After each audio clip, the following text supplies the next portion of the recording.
Hi, HappyHammy here, and I'm here today to talk to you about hamster health and how to look after your hamster, ensuring that it has the best life it could possibly have. You should weigh your hamster on a daily or weekly basis because this is the best way to ensure that your hamster isn't losing weight or becoming ill. Hamsters can get a condition called bumblefoot, and it is an extremely painful condition. It is characterised by the swelling and blistering of the feet, which can turn into open pressure sores. This infection can spread to the bones of the feet, so it is necessary that you get vet attention. You should always have an emergency medical fund for when your hamster may become ill and you need to take it to the vets. Hamsters can get an impacted pouch. This is where they have stored too much food in their mouth, or maybe bedding. Bedding is quite a common thing to get stuck in there, and it gets stuck in their cheeks and the hamster can't quite get it out on their own. Now you can help to get it out. You could take them to an experienced hamster owner, or you could take them to the vets to get this removed. However, if you find that there isn't actually anything in there, it is just swelling, it could be a tooth abscess or a tumour, and again you must see a vet. Because hamsters are so small, their life is a lot, like a day to them is like, I don't know, half an hour to us. So you've got to think about that in the sense that when they become ill, it is very fast, and they could be fine one day and the next day they're not. And again, if they're in pain, it's going to feel like a lot longer that they are suffering than it would to us, which is why you must know your hamster. You have to know when they are ill, and you have to get them immediate vet advice, because it's not fair for us, such a small thing, to be suffering in pain.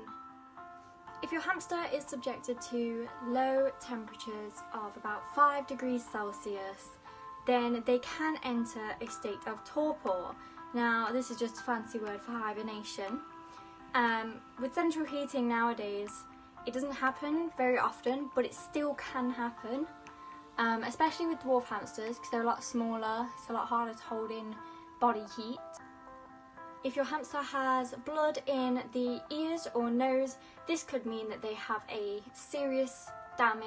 caused serious damage to their head, and they must see a vet immediately.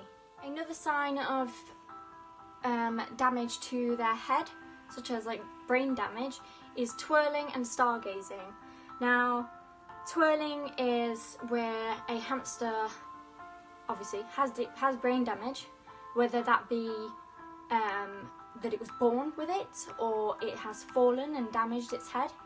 This causes it to run around in circles, and it can make them very dizzy. It's not a very nice thing to do. It can stop them from having from being able to do their daily things like drinking water and eating food. It's very serious. And stargazing is just like that. It is where the hamster goes to look up at the sky and continues going and falls onto their back. Now this can lead to worse injuries because it depends what they fall onto. So you need to make sure that if your hamster is showing any signs of brain damage, that you take them to the vet. Hamsters do a lot of climbing and adventuring, and they can often get cuts and grazes. So to treat these, you should clean them with a cotton bud dipped in salty water. This should be lukewarm water, and you should use rock salt, not sea salt, just rock salt.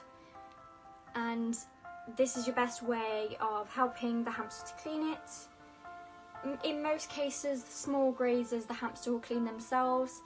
In other cases, like cuts, you may have to take them to the vets, and in the meantime you should be doing this to keep the cut as clean as possible before you get to the vets, to help to prevent as much infection as possible. I hope you enjoyed this video. and hopefully it helped you a lot in understanding your hamster. If you liked this video, please don't forget to hit the like and subscribe button, and I'd love to hear your feedback down in the comments below.